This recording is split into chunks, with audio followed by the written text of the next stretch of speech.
جو پڑھنا چاہیے تھا, جو میری ایکسپیکٹیشن تھی کہ میں نے معمول سے زیادہ اس دن تیاری کی تھی.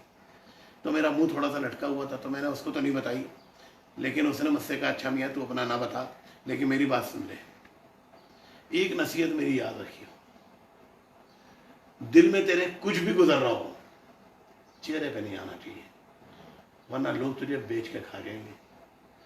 میری مثال لے, جس دن میرے تن پہ تو 3 پیس سوٹ دیکھنا تو سمجھ لے کہ میری جیب میں ایک پھوٹی کوڑی بھی نہیں ہے. اس دن جو آدمی مجھ سے کام کرنے آتا ہے نا, تو وہ پھر 10 روپے کے مجھے 100 روپے دے کے جاتا ہے, یعنی رشوت. وہ مجھے 100 روپے اس دن دے کے جاتا ہے میرے ٹھاٹ باٹ کو دیکھ کے, اس کی ہمت نہیں پڑتی مجھے 10 روپے دے. لیکن جس دن یعنی کیا کہتے ہیں میں اگر منہ بنا کے بیٹھ جاؤں نا تو 100 روپے کا کام 10 روپے میں کرنا پڑ جائے گا مجھے. تو میری بات سن لے. اس نے تو ذرا دوسرے انداز میں کی تھی, یہ مقصد اس کا مما یہ تھا کہ بھائی اندر کچھ بھی گزر رہی ہو لیکن چہرے پہ نہیں آنی چاہیے, تیور وہی ہونے چاہیے تیرے. تو یہ میں نے اس سے سیکھا. اسی طرح سے ایک اور مثال ہے کہ میں ہوٹل پہ ایک کسٹمر تھے, وہ روز آتا تھا, اب مجھے نہیں پتا کہ وہ کون تھا کون نہیں تھا, وہ بیٹھ کے اپنا کھایا پیا چلا گیا. اکثر بیشتر میں کاؤنٹر پہ بیٹھتا تھا, مجھے دیکھتا رہتا تھا. تو ایک روز اس نے بلایا اور مجھ سے کہا کہ یار آپ کا میں کافی دنوں سے ہوٹل دیکھ رہا ہوں, تو ماشاء اللہ آپ کا بہت چلنے لگا. میں نے ہاں اللہ کا شکر ہے. تو یہ میں نے تھوڑی غلط بیانی جب وہاں کی, تو اس کے بعد پھر میں نے ہمیشہ کے لیے اس کو اسٹاپ کر دیا. تو اس نے مجھ سے پوچھا کتنی سیل ہو جاتی ہے, میں نے 3 ٹائم بتا دی. اچھا ماشاء اللہ بھائی, بہت دیکھو خوشی ہوئی ہمیں یار. اس کے بعد اس نے کہا اور یہ ملازم وغیرہ آپ نے سب رکھے ہیں؟ میں نے کہا ہاں سب ماشاء اللہ الحمدللہ کما رہے ہیں, سب ٹھیک ہے سب کچھ ہے. اچھا تو کتنے ملازم ہیں یہ وہ سب اس نے پوچھ لیا. تو تیسرے یا چوتھے دن میرے پاس وہ سائیکل کے اوپر ایک وہ آیا, انکم ٹیکس کا مجھے فرا دے گیا, اور اس نے اس زمانے کے 80,000 روپے میرے اوپر ٹیکس لگا دیا. تو میری تو جان نکل گئی بالکل ہی. میں تو رونے دھونے لگا یار کہ بھائی یہ کیا ہو گیا میرے اوپر, اس زمانے کے 80,000 روپے. تو میں نے اس سے کہا, اس نے کہا کہ جی یہ تو اب آپ کو بھرنا پڑے گا ورنہ آپ آن کے صاحب سے ملیں. تو میرے خالو تھے اللہ بخشے, انتقال ہو گیا. تو میں نے وہ ان سے مشورہ کیا. شیخ انتظام احمد میرے خاندان کے سب سے بڑے اور مالدار آدمی تھے, تو ان کے یہاں دعوتیں ہوتی رہتی تھی, انکم ٹیکس سے لوگ آتے رہتے تھے, وہ سب کچھ. تو انہوں نے مجھ سے کہا کہ بھائی تم فلاں کے پاس پہنچ جاؤ اور یہ پرچہ اسے دکھاؤ جا کے, تمہارا کام ہے. میں تو بہرحال فکر مند تو تھا بہت, میں چلا گیا, انہیں ایک وکیل کا پتہ بتا دیا. تو میں وکیل صاحب کے پاس پہنچا, وہاں پہ جا کے میں نے ان کو دکھایا. تو انہوں نے مجھ سے کہا میاں کیا بات ہے, ہنسو. میں نے کہا جی ہنسی آئی نہیں رہی, میں ہنسوں کیسے. کہنے لگے جاؤ باہر جاؤ, باہر جاؤ. جب ہماری دہلیز میں گھسو تو فکر وہاں چھوڑ کے آنا, کیونکہ اب فکر ہمارے حوالے ہو گیا, یہ ہم ہو گئے. آپ نے اپنی فکر ہمارے حوالے کر دی, بختم, اب جاؤ جا کے. میں نے کہا جی ٹھیک ہے. میں گیا, انہوں نے اٹھایا مجھے باقاعدہ کہ بھائی باہر جائیں آپ, جا کے فکر باہر چھوڑ کے آئیں. میں آ گیا اندر. ایک زمانے میں ایسے لوگ بھی تھے, آج تو سارے وکیل جو ہیں وہ علامان و نفیس, لیکن درد مند بھی تھے. تو انہوں نے جناب یعنی کیا کہتے ہیں مجھے باہر بھیج دیا. میں باہر سے واپس ہو کے آیا تو میں تھوڑا سا کہنے لگا بس اب ٹھیک ہے, لیکن بیٹا میری ایک نصیحت یاد رکھنا, بہترین آ گئے ہو نا ہمارے پاس تو بہترین کی امید رکھو اور بدترین کے لیے تیار رہو. لے میری جان نکل گئی. میں نے لے بھائی تو آسمان سے گرے کھجور اٹھ گئی, یہ کیا کہہ رہے ہیں. لیکن خدا گواہ ہے وہ لفظ ایسے کارگر ہوئے. اچھا پھر وہ اس کے بعد مجھے لے گئے ٹریبونل میں, انہوں نے یعنی کیا کہتے ہیں اپیل کی. ٹریبونل میں جناب یعنی کیا کہتے ہیں اپنا انہوں نے فائل کی. وہی 80,000 کو صرف 10% 8,000 روپے ہو گئے, اور 8,000 روپے کو بھی انہوں نے 500 روپے مہینہ کرا دیا کہ 500 روپے مہینہ بھرے گا. وہ کہتے تھے جا کر سے یہ بچہ ہے, یہ دیکھو خود ہی پچھی لے کے جاتا ہے, جا کے بازار سے سودا لے آتا ہے, سودا لا کے بیچ دیتا ہے, اب یہ کہاں سے اتنے پیسے بھرے گا. یہ انداز تھا ان کا. بہرحال الحمدللہ وہ بھی کام ہوا. تو یہ چیزیں ہیں چھوٹی چھوٹی جو مختلف جگہوں سے ملتی ہیں. ایک اور چیز ہے, میں یہ کہتا ہوں کہ دیکھو یار, جب تک کسی چیز خالی آنکھ کا دیکھا بھی صحیح نہیں ہوتا, بعض اوقات آنکھ کا دیکھا ہوا بھی, کان کا سنا ہوا بھی صحیح نہیں ہوتا, جب تک کہ تحقیق نہ کرنا. مثال کے طور پہ کسی آدمی کو آپ مسجد سے نکلتے ہوئے دیکھو تو سمجھ لو کہ یہ نمازی ہے. نہیں بھائی, ہو سکتا ہے وہ پانی پینے گیا ہو سکتا ہے پاؤں دھونے گیا ہو سکتا ہے وہ سونے گیا ہو اندر. اسی طرح سے آپ کسی شراب خانے سے نکلتے ہوئے کسی کو دیکھو تو اسے آپ شرابی سمجھ لو. نہیں بھائی, ہو سکتا ہے وہ کھلا لینے گیا ہو کہ 5,000 کا نوٹ تو یار یہیں پہ کھلا ملے گا اور تو کہیں نہیں ملے گا مجھے. ہو سکتا ہے کسی کو دیکھنے گیا ہو کہ بھائی کوئی ملنے والا وہاں پر ہو سکتا ہے وہ اس کو دیکھنے گیا ہو. تو کہنے کا مقصد یہ ہے کہ آنکھوں دیکھی چیز بھی دھوکہ دے دیتی ہے آدمی کو. تو اس وجہ سے جب تک تحقیق نہ کر لو اس وقت تک اپنے دل میں نہ اچھائی لاؤ نہ برائی لاؤ کسی کی طرف سے, جب تک تحقیق. تو یہ کچھ نچوڑ ہیں جو آدمی اگر, اب ظاہر بات ہے ماں کے پیٹ سے کوئی نہیں سیکھ کر آتا, اس کو وقت سکھاتا. تو میں ایک بات اور کہتا ہوں لوگوں سے کہ ماں کی گود سے لے کے قبر کی گود تک انسان سیکھتا ہے. اپنے سے نیچے والوں سے بھی سیکھتا ہے, اپنے سے اوپر والوں سے بھی, اپنے بچوں سے بھی سیکھتا ہے, اپنے بڑوں سے بھی سیکھتا ہے. اگر سیکھنے کا عمل آپ نے جاری رکھنا ہے تو قبر میں جانے تک آپ سیکھتے رہو. کہیں بھی اپنے آپ کو عقل کل مت سمجھو, یا بچوں کے اوپر یہ نہ ظاہر کرو کہ جی آپ سب کچھ جانتے ہو وہ کچھ نہیں جانتے, ورنہ پھر وہ چھوٹے پودے چھوٹے ہی رہ جائیں گے, کبھی بڑے نہیں ہوں گے. اگر آپ ان کو احساس کمتری میں مبتلا کر دو گے ابھی تو یہ کیا کر رہا ہے, اب ایسا تو ہوتا نہیں ہے ابھی. نہیں بھائی, اس کا وقت ہے, اس کو کرنے دو. غلط ہوگا اسے پتہ چل جائے گا. تو یہ کہنے کا مقصد ہے کہ اتنی چیزیں اگر بھائی ایک نشید میں ہو ہی نہیں سکتی کسی بھی صورت سے. تو میں تو ایک بات کہتا ہوں لوگوں سے, اپنے بچوں سے بھی میں نے یہی بات کی کہ دیکھو انسان جو ہے نا غلطیوں کا پتلا ہے.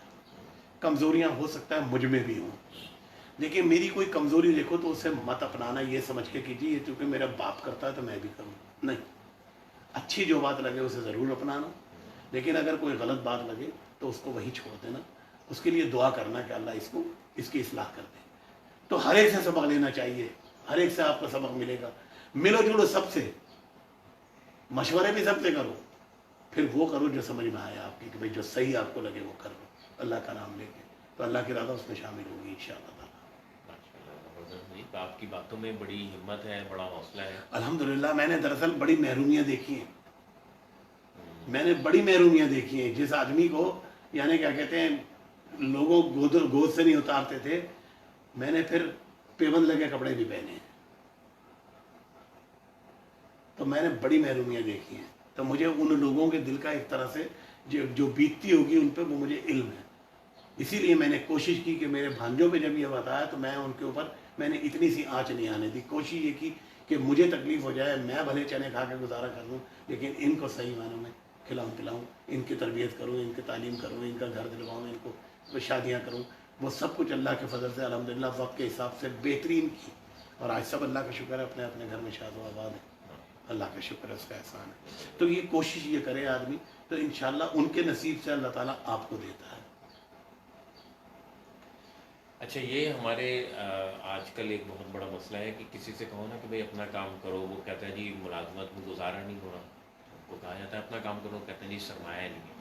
تو کیا کام کرنے کے لیے کیا ایک بہت بڑا سرمایہ درکار ہوتا ہے, یا اس سے پہلے کوئی اور چیز؟ نہیں, میں عرض کروں آپ سے, میں بخدا آپ کو بتا رہا ہوں کہ سرمایہ کی اتنی ضرورت نہیں ہے, صرف حوصلے کی ضرورت ہے کہ آپ حوصلہ رکھیں. بغیر سرمایہ کے بھی لوگ بروکری کرتے ہیں, کوئی سرمایہ ان کا نہیں لگا ہوا ہوتا. لوگ پتھارے لگاتے ہیں 5,000 روپے کے اوپر. میں آپ کو دعوے کے ساتھ کہتا ہوں کہ یہ سبزی کا پتھارا اگر لگاتا ہے, وہ سبزی کا ٹھیلا لگاتا ہے, وہ 5,000 روپے کا مال لگاتا ہے تو 10,000 روپے لے کے جاتا ہے. آج کل اتنے نفع ہیں چھوٹے کاموں میں, اتنے نفع ہیں کہ آپ تصور نہیں کر سکتے. بڑے کام میں اتنے نفع نہیں ہیں جتنے چھوٹے کاموں میں, اور چند گھنٹوں کا کام ہے, چند گھنٹوں میں لگا کے وہ. تو یہ سب آپ کی اپنی, میں کہتا ہوں سب سے پہلے آپ سوچو. یعنی میں یونیورسٹی میں بھی جاتا ہوں تو میں ان سے کہتا ہوں کہ دیکھو بھائی اب آپ کی یعنی کیا کہتے ہیں یہ تھیوریکل تو آپ نے سب پڑھ لی ہے جو بھی ہے, اب پریکٹیکل لائف میں آ رہے ہیں آپ. پریکٹیکل لائف میں آپ نے سب سے پہلے آپ سوچو کہ آپ نے کرنا کیا ہے. اگر نوکری بھی کرنی ہے نا تو نوکری کی پہلے فیلڈ تلاش کرو, کس فیلڈ میں آپ سیٹ ہوگے, کہاں. مثال کے طور پہ آپ نے فارمیسیٹیکل میں گئے, فارمیسیٹیکل میں آپ نے سال لگایا, لیکن اب آپ بدل ہو رہا ہو کہ یار میں کوئی اور کام کروں. آپ نے اخبار لے کے بیٹھے, اس کے اندر آپ کو ٹیکسٹائل کا کوئی کام, اور ٹیکسٹائل میں آپ کو 1,000 2,000 5,000 روپے بڑھتی کی نوکری مل گئی. آپ نے فوراً وہ چھوڑا, لیکن آپ نے اپنا وہ سال پورا ضائع کر دیا. وہ جو تجربہ آپ کو ایکسپیرینس ہوتا ہے, جہاں سے آپ ہو سکتا ہے کل ملانر بنتے. خدا کی قسم, میں آپ کو قسم کھا کے بتا رہا ہوں کہ میرے ایک دوست جو فٹر داخل ہوئے تھے, یعنی فٹر, یہ گیس فٹنگ پہ گیس کمپنی میں, وہ MD بنا وہاں کا. اچھا سوئی گیس. خدا پاک کی قسم, اسلم فاروق نام ہے, میں بتا رہا ہوں آپ. وہ فٹر داخل ہوا تھا, فٹر سوئی گیس کمپنی میں, اور راتوں کو وہ پول کے نیچے بیٹھ کے پڑھتا تھا. میرا دوست تھا, وہ پول کے نیچے بیٹھ کے پڑھتا تھا. اس کے بعد پھر وہ کہاں پہنچا, وہ MD بنا. یہ جو بلڈنگ بنی ہے نا یہ سوئی سادن گیس کی, یہ اسی کی مرہون منت ہے, اس نے بنوائی. ہیڈ آفس جو ہے جی, اچھا یہ ہیڈ آفس جو بنا ہے یہ اسی کی مرہون ہے, اس کے ٹینیور میں بنا ہے, اس نے بنوایا یہ. ورنہ ان کا ہیڈ آفس جو تھا وہ اسٹیٹ لائف بلڈنگ میں تھا. کسی کو بتائیے تو اسٹیٹ لائف بلڈنگ میں, یعنی کیا کہتے ہیں 5 فلور تھے, اس کے اندر تھا ان کا ہیڈ آفس. یہ یہاں بلڈنگ اس نے بنوائی, اس نے شفٹ کیا یہاں پر ہیڈ آفس. یہ کرا. تو میرا کہنے کا مقصد ہے کہ آپ ایک جگہ رہیں گے تو آپ کے سامنے ایسی نظیریں بے شمار موجود ہیں کہ ایک کاریگر بن کے, یعنی کیا کہتے ہیں حلوائی کا کاریگر بن کے, اور اس کے بعد پھر اس کی اتنی مشہور دکان ہوئی, خود اس نے اپنی مٹھائی کی دکان کھولی اور اللہ نے اس کو 4 چاند لگا دی. یہ سب ذریعہ بنتے ہیں. تو میں ایک بات کہتا ہوں کہ جب بھی کوئی کام کرو پہلے فیلڈ کے اوپر اپنے آپ کو کرو کہ کون سی فیلڈ آپ نے اختیار کرنی ہے, پھر اس کے بعد. ہاں میں آپ کو ایسے بتا رہا ہوں, ہماری برادری کے لوگ ہیں جنہوں نے دوائی والوں کے یہاں کام کیا, آج ان کی اپنی دوائی کی بہت بڑی بڑی فرمیں, نوکر تھے وہ وہاں پر, لیکن آج ماشاءاللہ بہت بڑی بڑی فرمیں ان کی, نامی گرامی فرمیں. تو اللہ نے ان کی محنت کا صلہ ان کو دیا ہے, ان کی لگن کا صلہ اللہ نے دیا ہے. تو جب میں یونیورسٹی میں خاص طور سے یہ بات کہتا ہوں, جب یونیورسٹی میں جاتا ہوں, کہ دیکھو بھائی, ان کی مثال دیتا ہوں میں کہ دیکھو آپ جب کام کرو کاروبار تو بھی یہ سوچو میں نے کس فیلڈ میں جانا ہے. اس کے بعد پھر میری مثال کو سامنے رکھو کہ مجھے آسانی سے کامیابی نہیں ملی, مجھے اس کے لیے سفر بھی کرنے پڑے, جانا بھی پڑا, اس کی ڈیپ میں اترنا پڑا, بہت نقصان کیے, بہت نقصان کیے, بعض اوقات بدلی بھی شائی, لیکن پھر اس کے بعد اپنے آپ کو الحمدللہ اس کے اوپر حاوی کیا کہ نہیں, یعنی کیا کہتے ہیں یار ابھی بھی کوئی کمی ہے, اور پھر اللہ نے کامیابی دے دی. تو اسی طرح سے میں نے نوکری پیشہ کے لیے بھی کہا کہ بھئی دیکھو اگر وہ اپنی لگن سے وہاں لگا رہے تو اس کا تجربہ بڑھتا چلا جاتا. ایک کمپاؤنڈر جو صرف اندر پڑیاں بناتا ہے بیٹھ کے, ڈاکٹر کے لکھے کو وہی سمجھتا ہے, کوئی اور نہیں سمجھتا. ڈاکٹر ہمیشہ لکھتا ہے اس طرح سے کہ آپ تو کبھی سمجھ بھی نہیں آئے گا آپ کے, وہ سمجھتا ہے. لیکن پھر بہت سارے علاقوں میں آپ دیکھیں گے ایسے کمپاؤنڈر ڈاکٹر بن کے بیٹھ گئے, کیونکہ ان کا تجربہ اس ڈاکٹر سے زیادہ ہو گیا, وہ تجربے کی بنیاد پہ ڈاکٹر بن کے بیٹھ گئے اور ماشاءاللہ مالدار ہو گئے. تو کہنے کا مقصد میرا یہ ہے کہ جو بھی کام کرو وہ پوری لگن اور محنت کے ساتھ کام کرو, اسی میں اپنا رزق تلاش کرو. یہ نہیں کہ روزانہ پنا پلٹنا شروع کر دو کہ آج 1000 ادھر بڑھتی ملے تو ادھر چلے گئے, آج 1000 ادھر بڑھتی ملے, کیونکہ پتھر پھر لڑکتا ہے تو لڑکتا ہی چلا جاتا ہے, وہ پھر ہمیشہ اسی کام میں پڑا رہتا ہے, کبھی بھی ترقی نہیں کر پاتا. ایسے ہی ایسے ہی.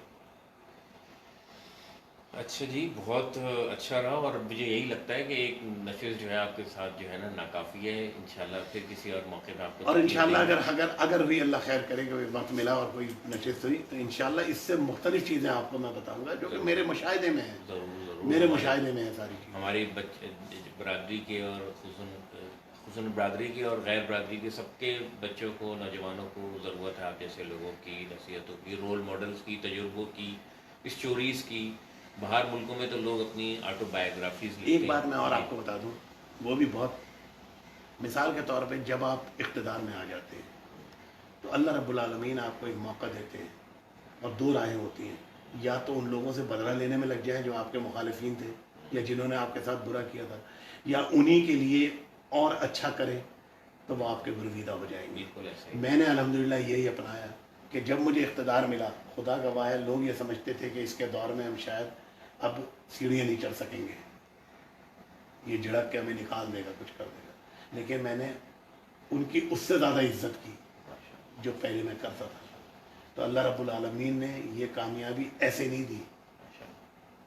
جو لوگ میرے مخالف تھے میں نے ان کی عزت زیادہ کی, اور خدا معافی مانگی کہ یار ہمارا وہ طرز عمل غلط تھا, آپ کے ہمارا بڑے مشکور ہیں, آپ بڑے دل کے مالک ہیں. تو میں ایک بات یہ کہتا ہوں کہ بھائی معاف کرنا سیکھو, ہمارا مذہب بھی معاف کرنا سیکھو, درگزر کرنا سیکھو.